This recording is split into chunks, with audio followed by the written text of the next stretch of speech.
नमस्कार दोस्तों, आज की इस वीडियो में हम लोग सीखेंगे यूक्लिड विभाजन एल्गोरिथ्म के प्रयोग से मौसा ज्ञात करने यानी कि एचसीएफ ज्ञात करने के लिए। तो ध्यान से आपको देखना है, सवाल को करें कि यूक्लिड विभाजन एल्गोरिथ्म का प्रयोग कर 135 और 225 का मौसा ज्ञात करें। मौसा मतलब हमें एचसीएफ का राय निकाल लें यूक्लिड विभाजन द्वारा। देखिए, यूक्लिड विभाजन का जो प्रयोग होता है वो होता है ए बराबर बी क्यू प्लस आर। ये सूत्र होता है यूक्लिड विभाजन का। इस प्रकार आपको बनाना है। तो यहाँ 135 और 225 है, तो इसमें देखेंगे सबसे बड़ा संख्या कौन है। तो सबसे बड़ा संख्या 225 है। तो 225 में हमें भाग लगाना है 135 से। तो यहाँ लिखेंगे 225 बराबर 135। अब इससे इसको भाग लगाना है, कटाना है, ठीक ना। तो कैसे, देखिए दोनों विधि सीख जाइएगा। ये हुआ यूक्लिड विभाजन। एगो होता है भाग विधि। भाग जो होता है जैसे 135 से भाग देंगे 225 में। दोनों विधि इसमें आप सीख जाइएगा। 135 से 225 में लगाएंगे, एक बार में लगाएंगे तो 135 आ जाएगा। कितना बचेगा, 5 में से 5 जाएगा 0, 12 में से 3 घटेगा 9, 1 कट जाएगा, 90 बचा।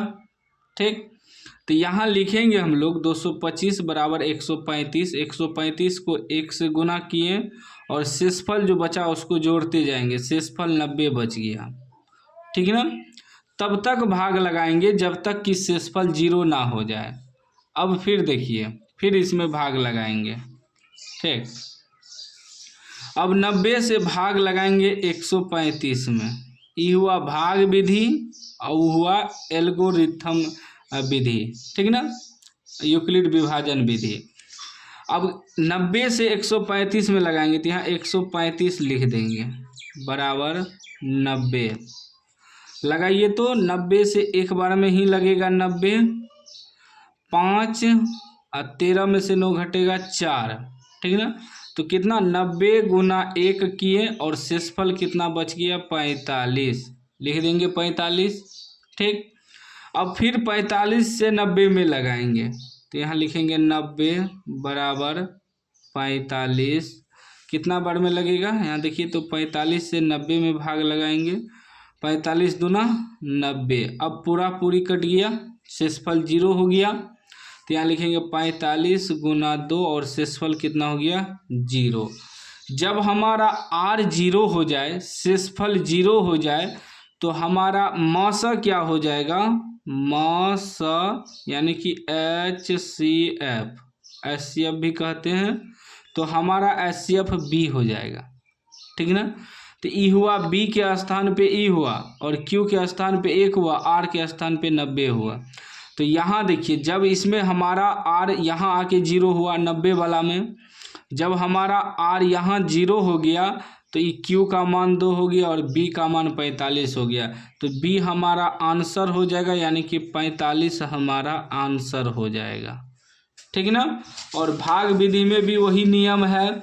जब ये शेषफल 0 हो जाए तो मौसा हमारा क्या हो जाएगा, जिससे 0 हुआ। तो 45 से 0 हुआ तो 45 हमारा आंसर हो गया, ठीक ना। ये भाग विधि द्वारा हुआ, ये यूक्लिड विभाजन एल्गोरिथम की विधि द्वारा हुआ।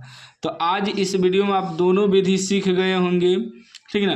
वैसे आप यही विधि से बनाइएगा। अगर यहाँ का है यूक्लिड विभाजन तो इसी विधि से बनाना है, लेकिन रफ में तो आपको इसी प्रकार भाग देना ही पड़ेगा, ठीक ना। तो जब हमारा r 0 हो जाएगा तब हमारा b जो है एचसीएफ हो जाएगा, यानी कि मौसा हो जाएगा। तब तक आपको भाग लगाना है जब तक शेषफल 0 ना हो जाए, ठीक ना। तो उम्मीद है आज आप एल्गोरिथम विधि सीख गए होंगे। सीख गए हैं तो चैनल को सब्सक्राइब कर दीजिए, घंटी को दबा के ऑल कर दीजिए। कोई भी डाउट हो तो आप आसानी से कमेंट करिएगा, हम उनका रिप्लाई तुरंत दे देंगे। और इस चैनल पे मैथ के सवाल का एक सॉल्यूशन अपलोड किया जाता है, ताकि आपको मैथ में दिक्कत ना हो। और एक सवाल का एक ही वीडियो में हल किया जाता है, ताकि विद्यार्थी को जो सवाल का सॉल्यूशन चाहिए उनको आसानी से मिल जाए। इसलिए चैनल को ज़रूर सब्सक्राइब करिएगा।